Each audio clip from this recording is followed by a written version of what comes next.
Are live. Good morning to everybody who's joining us online, and we're live. Thank you very much for joining us, and welcome to Behind the Markets. It is the Wednesday edition, what we like to term Wealth Wednesday. Today we'll be talking a lot about risk. Managing risk, what is risk, defining it specifically for you who's entering an investment journey. One of the things that's specifically not talked about a lot is risk. Everybody just has fear, but they don't know risk.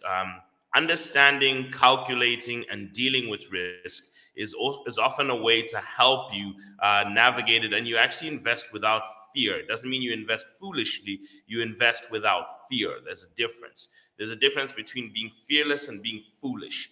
So today we are going to talk about that, but we're going to get into a few stories in the market and some market data. But always remember, tag your friends who you feel should be in on this today. Always give us a comment of where you are, who you are, and where you are joining us from, and we will get in contact with our studio and our radio audience as soon as they are plugged in today. So let's get down to business and let's get started today. So welcome to Wealth Wednesday. It is Munyo Mutwala. This handsome fella is going to be taking you through what we are doing today. So we did see the Kwacha touch on to 21.07 yesterday on the interbank rate. This puts a lot more pressure on our imported inflation and also on our energy-based inflation. So remember, this is where a lot of the unfortunate pressure is going to keep coming from. Simultaneously, we did see that the stock market yesterday closed at 9,153.83. That's due to Zambeef and CEC. CEC has continued. It's continued its run again, where it was up another percent. So up yesterday as well. Stock market up 0.1% yesterday, up 5.13% on the week, and 7% on the month, and up 24.75%. We did see the bond market up the day before 0.16%, but down in dollars about 0.27%. And interest rates have started to come down as of today. Now, we did also, we have also seen, we did see that the Rand has moved down, as the Rand moved down a little bit in value as of yesterday. It was down about 0.42% also on a day when the dollar moved. So you can actually see that's a result of the South African Rand intrinsically getting weaker. The South African Rand, unfortunately, was intrinsically getting weaker from yesterday. The South African Rand was intrinsically getting weaker. So that's also then at least keeping some of our imports down for the moment. Our import costs are potentially down, but there's still a lot of volatility. As you can see, the Rand is up 9% on the month, down, up 3% on the week, but down 4% on the day. So that's one of the key problems I think we're still facing, is the volatility between the Kwacha and the Rand. Now that affects a lot of cross-border trade. So everyone has to kind of just keep an eye on what is actually happening when it comes to the Rand Kwacha trade. Now, continuing as well, we did actually see that the GRZ bond index as of the 11th of September, remember we tracked it a day earlier. We did see the GRZ bond index trading 0.16% upwards, but also 19% year to date. So we are seeing at least a slightly positive bond index, up about 10% above inflation. While we're also seeing that in terms of GRZ bond index in dollars, this is for the Zambians living abroad and also for the offshore investors, only up about 2% year to date, while interest rates are still up 0.98% year to date. Commodities, we did see copper slide back downwards, about down by 0.32%, while oil is up to 92. In fact, it touched as high as 93. And these are signals that are being sent now, thanks to the OPEC report and the positive and the optimism that is still being exhibited in the OPEC report. And then we also did see gold down about 0.6% as of yesterday. Now, here's where I am saying that we are potentially seeing a pump price that is probably up another 10% this next month, 32.4. So I'm giving you preemptive warnings. Now, one of the reasons I do this, by the way, is to help you potentially see where the risks are coming ahead. Okay, and it helps you plan as much as you can. So this is why you want to try and look at as much forecasting data so that you can prepare for what could potentially be on the way. As I've said to you, 32.4 Kwacha This is what we see the pump price being by next month. So we are probably seeing that, and there's very little that the powers that be can do about it. We're really looking at global forces, but right now, other factor that's playing in is also the exchange rate, down 6.19%. That's where the kwacha has gotten weaker. So dollars are 6.19% more expensive. Oil is 6% more expensive right now than it was last month. So we're expecting the pump price to go up by an extra 2.98 kwacha per liter by the end of this month. And also that has to do with a lot of the oil outlooks. Now, if you're looking also at wealth insurance asset, Bitcoin was up 3.7%. It did jump back up yesterday, back about 574,000 kwacha per Bitcoin. Ethereum up 0.6%, while gold was down 0.15% in dollars.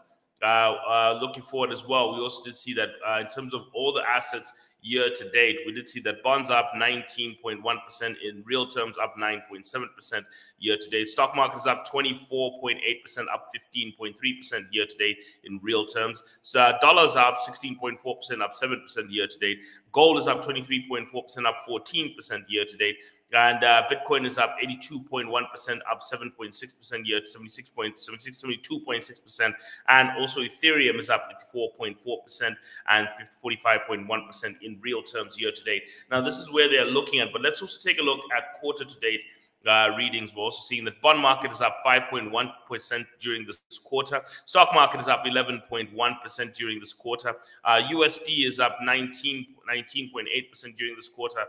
Gold is up 20.2% during this quarter. Bitcoin has finally edged positive due to yesterday's rally, up 1.7% during this quarter, while Ethereum is down 0.7% still during this quarter. So you can see it's mainly the mainstream assets. So what I always like to say to people is that these cryptocurrency, gold, dollars, these are highly volatile assets. So you want to try and make sure that you're not swinging as much in terms of things that are very volatile, and always try to do something called risk balancing. We'll be talking about that later today.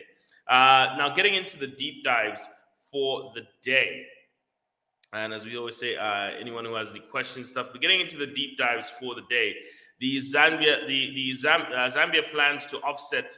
Zambia plans a carbon offset venture, which will take about 5% of its land mass. Now, Zambia did sign an MOU with 2 Chinese companies to rehabilitate forest lands of over 4 million hectares, or 9.8 million acres of land with Chinese companies. The pact is with Guangxi Fengling Wood Industry Group and Development Company Limited of China, which will include 100,000 hectares of plantations of slashed pine. Now, this is why they're using the whole carbon sinks business, is because carbon sinks are actually a way to actually attract capital into your country, because you're actually getting paid for retaining your forest. One of the problems we've had with the whole conservation story is that we are often asked as Africans to conserve our land at the expense of economic advancement, while the Western world has slashed and broken down their land in order to pull themselves up. There's a lot of unequalness in a lot of what's always asked of us.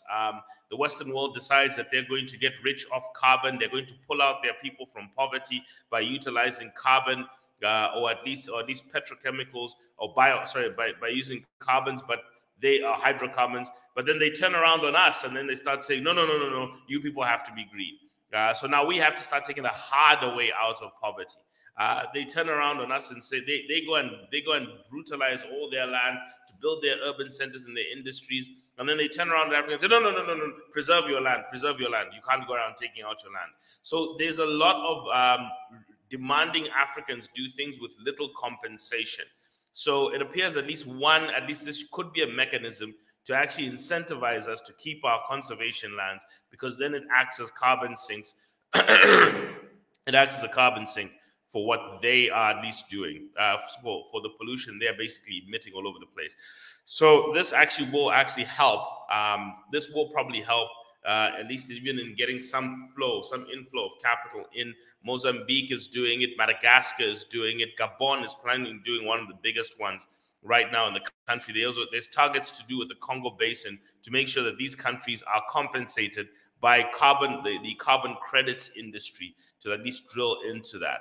Now, other news that we also did see, Zambia did sign an MOU with ZTE to ensure to one day create an to one day create Sorry, I think we just missed that up. Zambia signs MOU with for assembly plant, ICT MOU assembly plant with ZTE. There are plans to actually now create smartphones in Zambia. This is to ensure that all citizens can afford to use smartphones and be able to access future government services. They're talking about trying to engage in e-commerce, trying to engage in social commerce. Yes, about 30% of our population have smartphones, but you're trying to get to about 80, 90%. That way, commerce becomes easy, money becomes easier to interact between one another, and a lot more changes. Also, this comes off the heels of an MOU that was signed with Huawei Technologies to help improve ICT infrastructure, adopt renewable energy, support innovation, expand access to digital services, and create an ICT talent ecosystem to help with the development of digital skills. Now, this is very important to try and help us because this is about trying to march us into the future. So these are some of the deals that are coming out of the president's trip to China.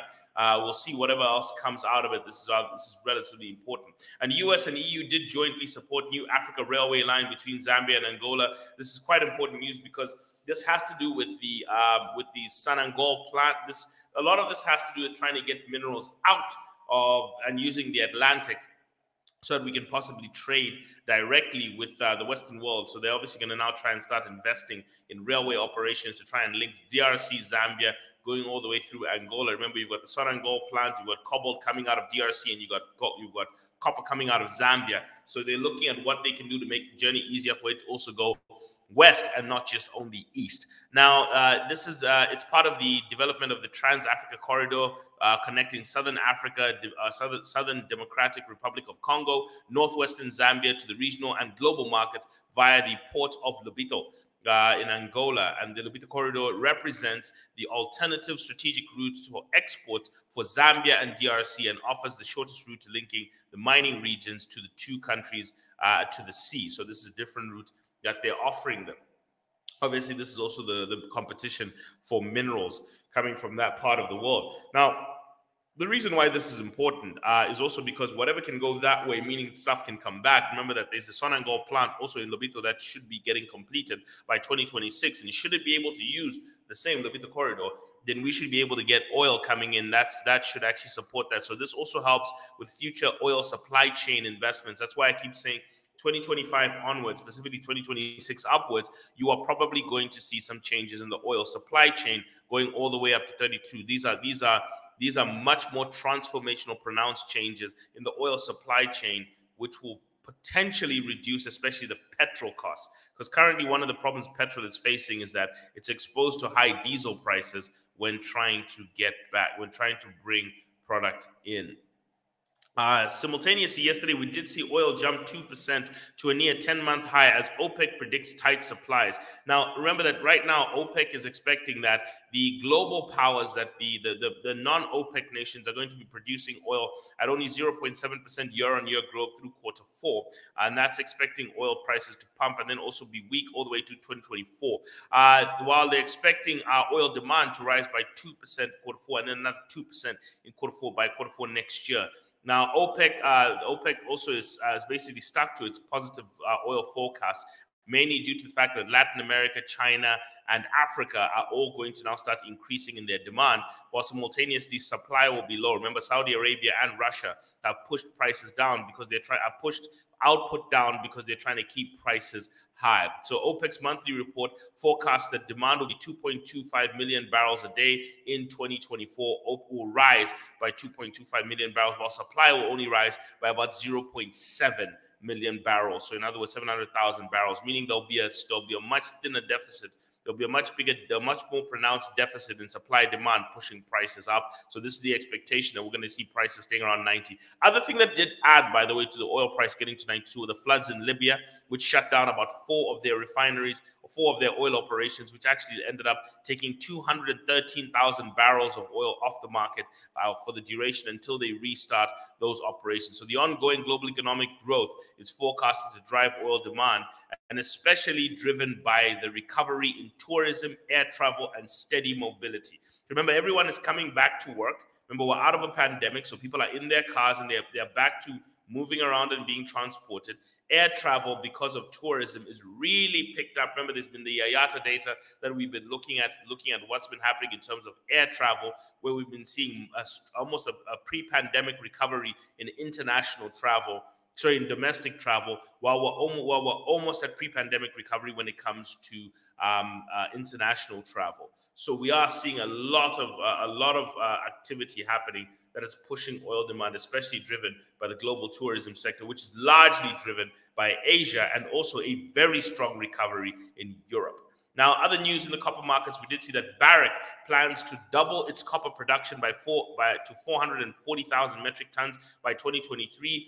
One of the biggest pieces of news that the CEO, Mark Bristow, did actually mention was that Lumwana Super Pit extension is now targeted to be completed its feasibility study by 2024, which has moved forward its production expectations from 2028. So this is expected to deliver a potential 240,000 metric tons of copper per year on the 50 million ton processing plant, expected lifespan of 36 years of the mine. So this is what you need to start seeing. There are investments happening in the Lumwana Super Pit extension, which is actually pushing for an extra 240,000. So this is obviously adding to the optimistic view that post-2025, we should be seeing the ramp up of copper production, and also expected the prices. So you can see a lot of these mining companies are planning their expansions for the copper price takeoff, which is expected to start on the other side of 2025, when we start experiencing global shortages of copper, which should push prices up somewhere around $11,000, with the expectation of it going even as high as $15,000. Now, Reko Diq mine, also in Pakistan, is positioned to become one of the world's top 10 copper mines when it reaches its full production. So this is what's driving Barrick to believe that they're going to have a high output by 2035. Part of that has to do with Lumwana. The other part has to do with the plans to double their output also. And we'd like to take this moment to just take a breather and welcome Stephanie on the other side. Stephanie, how are you doing this morning? Hello, Munyumba. How are you? I'm fine, thanks, and welcome into our deep dives as we're going. We are recap. We are touching on some positive news where we are seeing that Lumwana is now planning its expansion. So that's why I've said that in Zambia, what you're going to see is a lot of short-term pain between the period of 2020, between now and 2025. This is going to be a period of pain. Low copper prices, high oil prices, weak currency, while we're still negotiating our private creditors. I don't see this concluding by this year. Probably private creditors will probably sneak into next year. And then that's probably when we'll start to see that cool off. And then also next year, bear in mind, there's the expectation that America is going to slip into a recession next year. So you will be probably seeing a global recession, high oil prices, low copper prices. There is that mix of economic activities that will probably be very hard to get through. And note that at the same time, we're dealing with regional demand for our maize, which is driving up the prices. But if we play our cards correct, and this is what I would like us to all think about very carefully. If we play our cards correct as a country, we come out of 2025, 2026 with a stronger mining sector and a much higher price. Structurally, we'll probably start to see the supply chain changes between 2025 and 2030. 2026 and 2030, we start to expect the supply chain changes in the oil market. And then if we deal with the maize market, maize is a very difficult argument to have. On one hand, everyone is talking food security and low cost of food. But on the other hand, food production is how most of this country makes its money. So this is the tricky thing about food in Zambia. The majority of this nation relies on farming for revenue. So they need the prices of produce as high as possible. But simultaneously, the majority of this country relies on mealie meal for food. So they need the prices as low as possible. Striking that balance is difficult. Here's what I say. As I say again, it's going to be a lot of short-term pain. If you take a look at a lot of the interventions from the president's speech when he was opening parliament, especially in agriculture, they were talking a lot about supply-side intervention, mechanization loans for small-scale farmers, building out of farm blocks, infrastructure to help develop farm blocks, irrigation investment. They were not talking about trying to bring back subsidies. The reason is they need to incentivize the farmers, especially the commercial farmers, The biggest problem in this country is that subsistence farmers grow at only 33% the efficiency of a commercial farmer when it comes to maize. So meaning on 1 acre or hectare of land, the commercial farmer grows 3 times more maize than the subsistence farmer, because the commercial farmer has a lot more data. They've got a lot better systems, and they've got a lot more experience in doing a lot of this at a commercial level. So I think, and they've got a lot more capacity. So the journey should be, how many of our subsistence farmers can we convert into commercial farmers so that we can increase the productivity? The key the actually said was productivity, which means production per unit of resource. Okay, so the amount of output per use of land, per use of resource. The reason I keep driving at this, Stephanie, is our reliance on the rain-fed sector on the direct rains for our maize output is a problem. Why am I saying this? At the price that maize currently is, okay, and the fact that you've got million-ton orders coming in from Tanzania, Kenya, DRC, Angola, you've got Malawi, Zimbabwe. Okay, these are all countries trying to push million-ton orders from Zambia because they need your maize. But we are barely produced, so that's about 5 million tons of demand. And if you try and put that correctly, Stephanie, that's about $1.2 to $1.5 billion of potential export, which helps regularize and manage our currency. The same currency, by the way, we're crying about when it's harming us on the oil prices and import costs. So the problem is we have to export our maize in order to be able to do that. But then we also need maize to feed our people, because our people mainly consume maize products. So it's not like copper where we barely use it and we can export the bulk of it. We need to consume it domestically. So the only solution now is, one, you need to keep productivity high, and you need a lot of investment in farming technology and infrastructure. Now, how do you encourage investment? I'm sorry to say this to people, high prices of maize. It's the high price of maize that encourages the farmer, and the growing price and the growing market and high prices. So when they know they can access export markets and they can get higher profit margins from it, guess what people do? And everyone does this, Stephanie. Not just me, not just you, not just the farmer. They're not all greedy. Every human being will invest more money where they can see they can get more money. Am I wrong or am I right there? Exactly. That's true. Look for the opportunities. Yeah. Exactly. No, sorry, continue.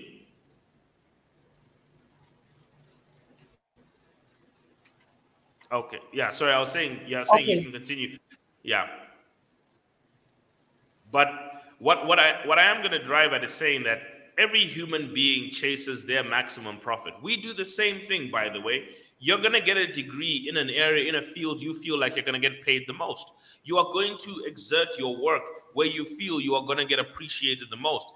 The problem is, why are we asking the farm community to do something that we know ourselves we wouldn't be willing to do? So yes, food security is important. I'm not saying it's not. But don't expect the farm community to expect low prices. They want high prices too. The same way you want a higher salary is the same way a farmer wants a higher price of maize. That's the truth. And we all don't want to talk about that. Your higher salary costs more to your employer, the same way the farmer's higher price of maize costs more in Millimil to you. So that's something we all need to look at very carefully. So we're trying to make sure that they have access to markets where they can earn more. We've seen this, by the way, even in the cement industry. When companies like, I think it was Lafarge, was exporting its cement, it's because it was getting a better price in the export markets than what it was getting domestically. When the currency was weak and people were buying cement at higher prices, they were getting it out there. If you look at even Zambia Sugar, they export sugar. So they parry the sugar that they export versus what they can sell for it here. That's why the sugar price per kg has stayed $1 in this country. Okay, we're basically still $1 per kg of sugar. The reason is these people are gauging how much they can sell their sugar outside versus what they can be selling it here domestically.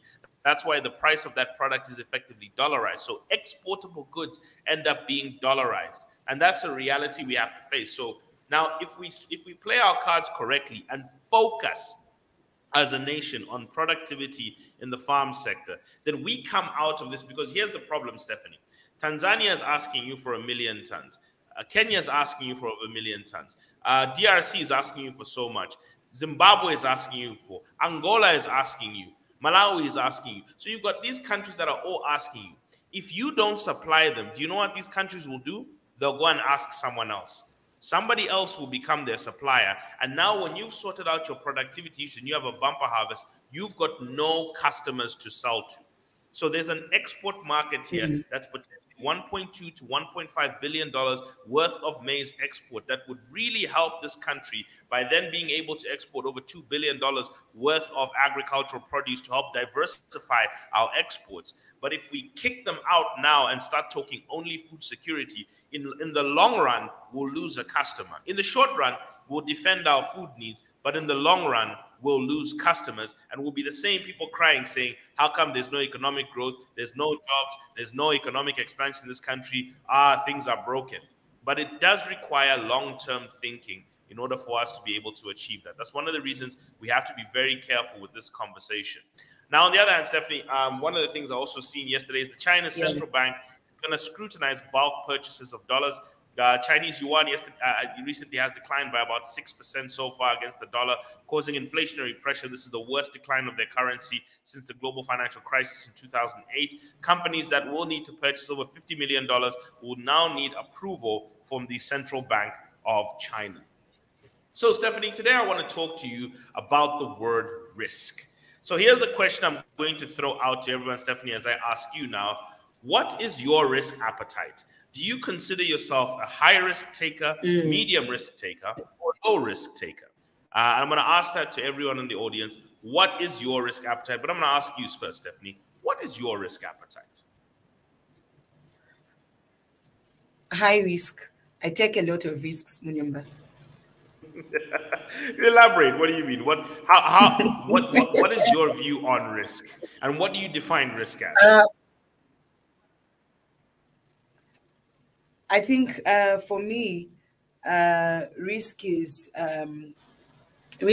anything that I stand to lose instead of benefiting something. And so when I talk about me being a high risk type of person, it's I don't really put in a lot of thought. I'll just do it. For me, my narrative is do it.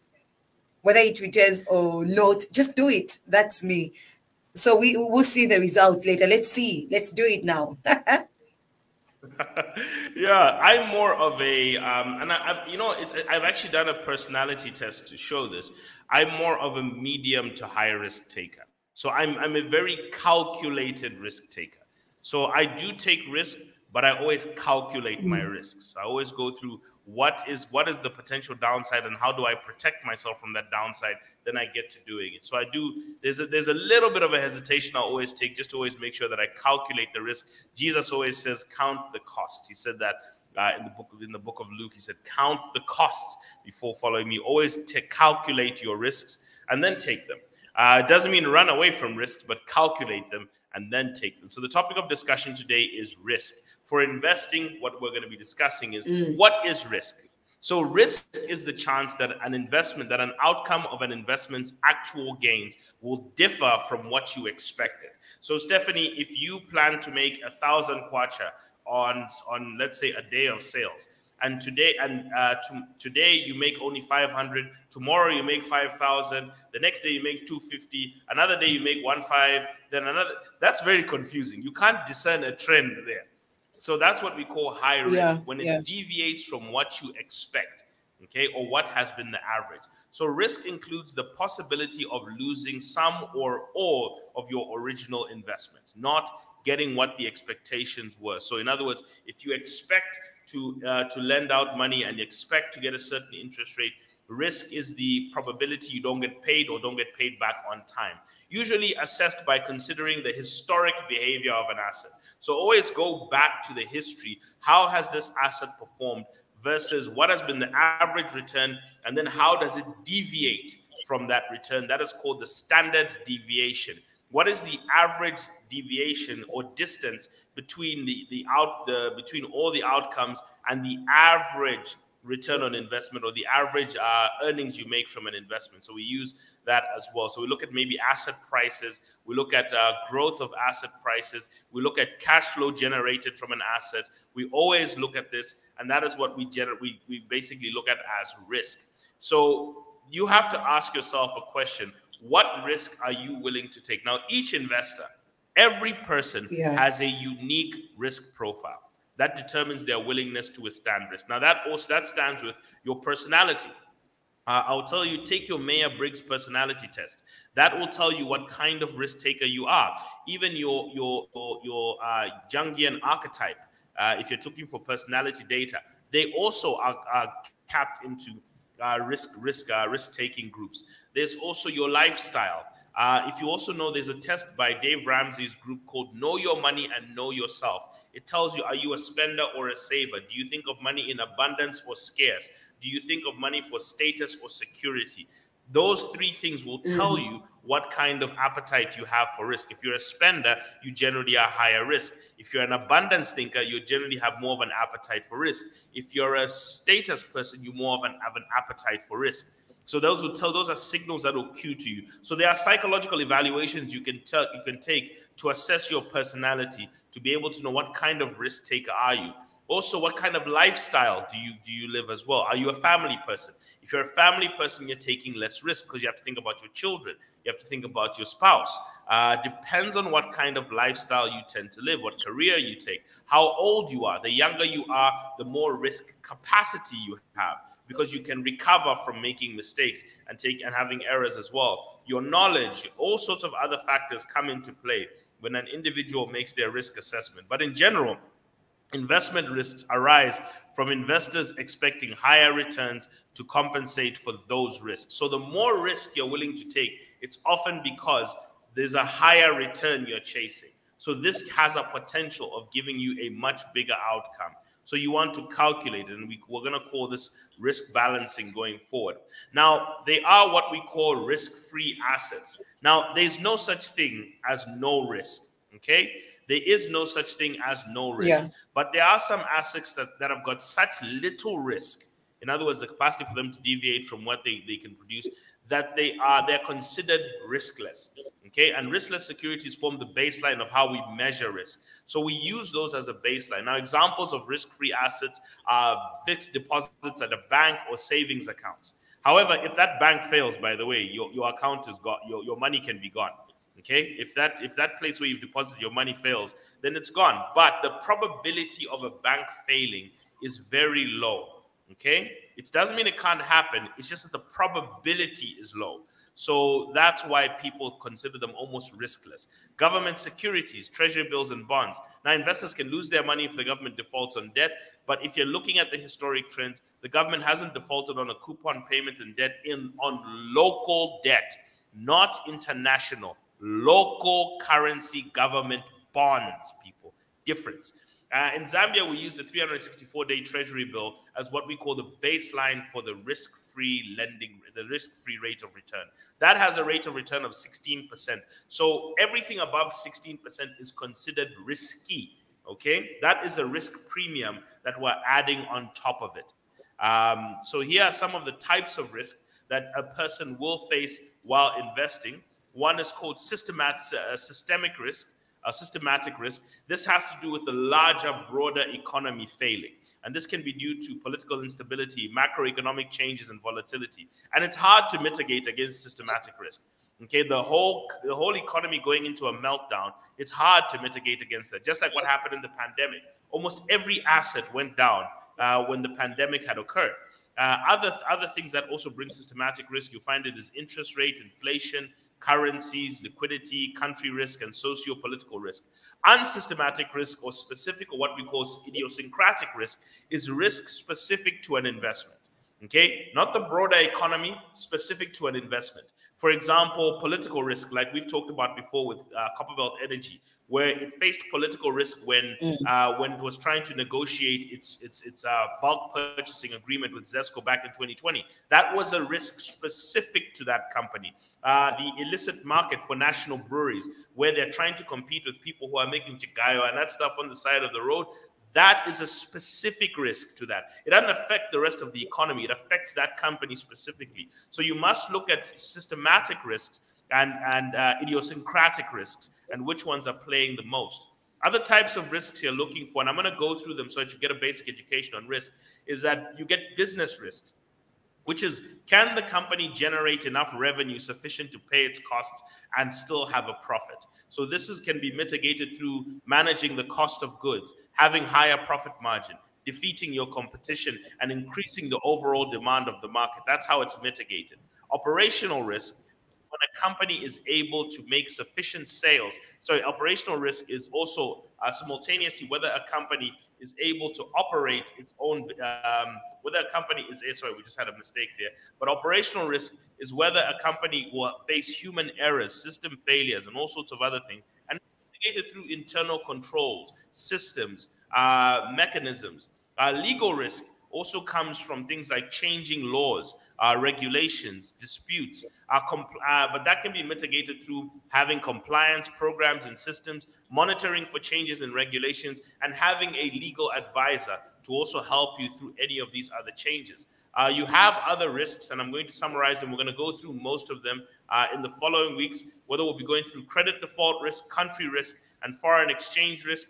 We'll be talking about types of risks in terms of interest risks, political risks, liquidity risks. We'll also be talking about risk reward and how to deal with the risk reward and also the risks and diversification strategies. So for now, that was an introduction into investment risk, but it just often speaks to what is the difference between what you expected and what will come out. Next week, we'll go deeper into the types of risks, and then the following week, we'll go into diversification against risk, so that as an investor, you're equipped. You now understand what risk is. I'll tell you what risks to be looking out for, and then we'll be looking at how to now break down diversification strategies against risk.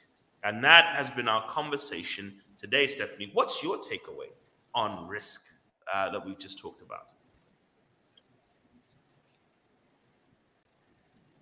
My takeaway when it comes to risk is that